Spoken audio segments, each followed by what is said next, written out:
नाम दत्त कुमार लिम्बू हो। अहिले म सुन्नीमा पारुहाङको प्रतिमाको लागि कोषाध्यक्ष छु।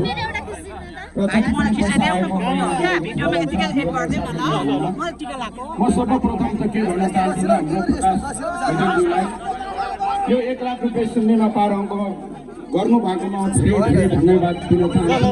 र साथै के भन्छु भनेदेखि जति पनि हामी झाँक्रीहरू देवी देवताहरू हुन्छ, मान्छे नजन्मे कहिले पनि हुँदैन।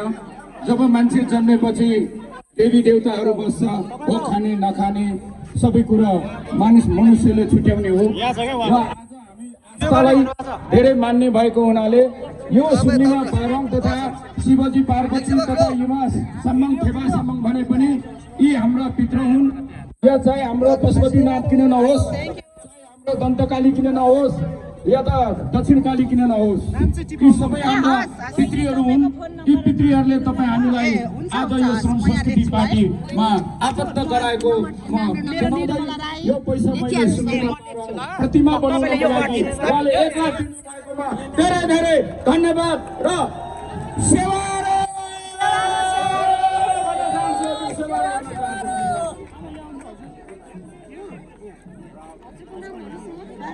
धन्यवाद उहाँलाई। त्यसै गरी आजको यस कार्यक्रमको हामी अन्तिम चरणसम्म आइपुगिसकेका छौँ। Thank you. र यस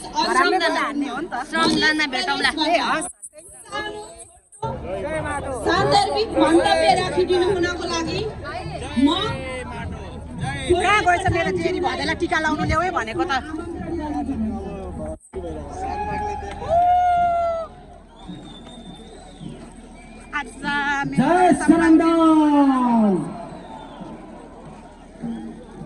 विगतको जुन अवस्था यता ढोल नाच पनि हुँदैछ, कहाँ जानुपर्छ मेरो भदै चाहिँ। त्यही विषयवस्तु लिएर म एउटा सानो कविता भन्नु चुटकुला भन्नुहोस् हर कजीलाई देखेर मलाई याद आयो। यहाँ ढोल नाच पनि भइरहेको छ।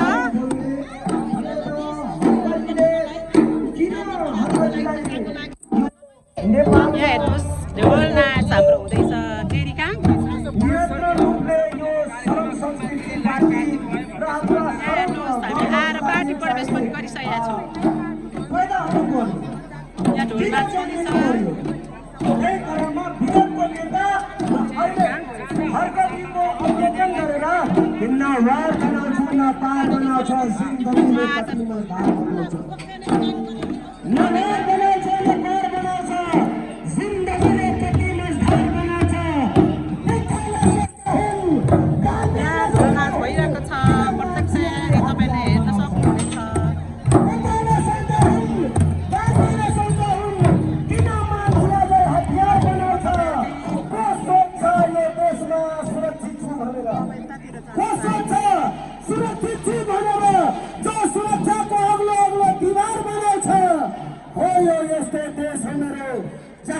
सरकार स्कुल नबनाई कारागार बनाउँछ र जनतालाई ठग्ने आज त म ढोल नाच नाच्ने हो क्या? आज त यहाँ भिडियो बनाइदिएँ। कस्तो भिडियो गर्ने बेलाको काम मेरो भदै राजा त म यहाँनिर पार्टी सदस्य लिनु त ल, टिका लाउनु हिँड्न त ल। अनि तिमीलाई म भिडियो बनाइदिन्छु नि त। मेरो भदै राजालाई पनि पार्टी प्रवेश गर्न म लानेछु।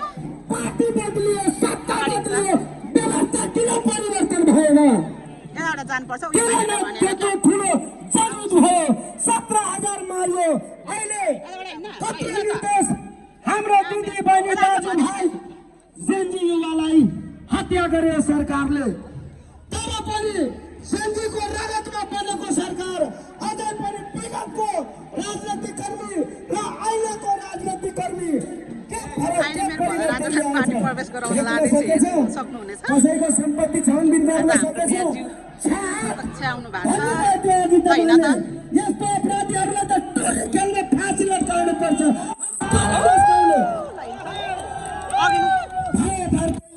देशको गुलाम बनाएछ, रेमिटेन्सको पैसा खाएछ, ठुलो घर बनाएछ। चप्पल लगाएर आएको डाकाहरू कसरी 4-4 घर छ तिम्रो? अब बुझ्ने कुरा मधेसको दाजुभाइ, आदिवासी दलित जनजाति, मुस्लिम युवाहरू र मुस्लिम धर्म पेटबाट भन्न चाहन्छु, कति खाने तपाईँ खुकुरा, कति खाने, कति त्यो नेताको चाप्लुसी गर्ने। अब आयो माटोलाई माया गर्ने एउटा नेता, माटोलाई माया गर्ने नेता आयो। बहुत हेर्नुभयो तपाईँले, प्रचण्डवाद हेर्नुभयो, ओलीवाद हेर्नुभयो, देपावाद हेर्नुभयो, कहाँबाट लिलनवाद हेर्नुभयो, थुप्रै वाद हेर्नुभयो। अब चल्छ हर्कवाद एकचोटि, हर्कवाद।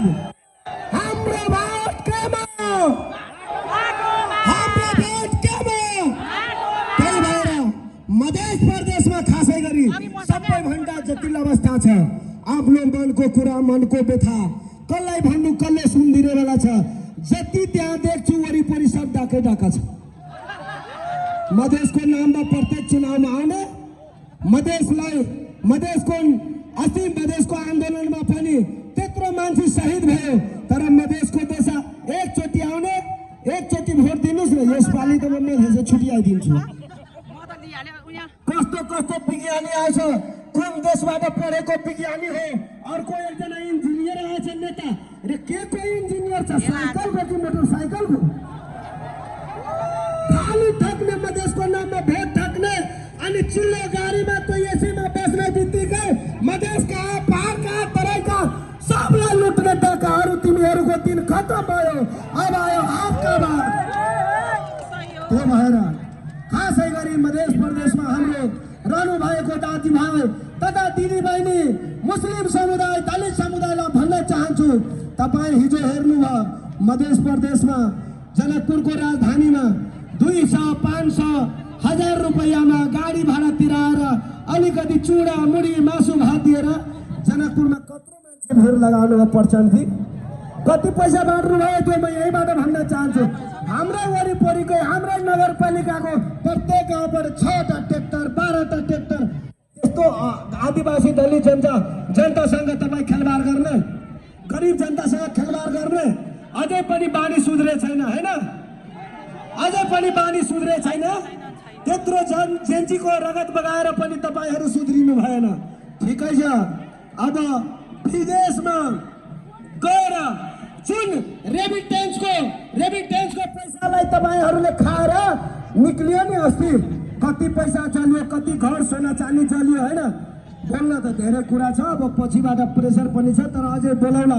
तर सावधान, अब नेपाली जनता जागिसकेछ। माटोलाई शरम गर्ने माया हक्क सम्पानजीले लगाउनु भएछ।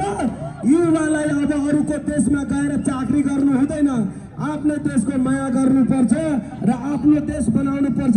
जब हामी सबैजना शरम गर्छौँ, तब हाम्रो देश जर्मन, जापान जस्तो तपाईँको विदेशमा जुन देश सिङ्गापुर भनिन्छ, हाम्रै देश भन्छ सिङ्गापुर।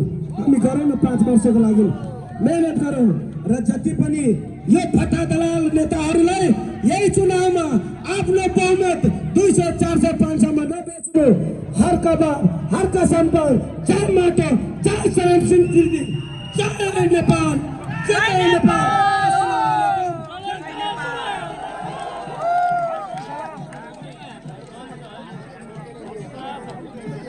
धन्यवाद मध्य प्रदेशका छोटे पठानजीलाई।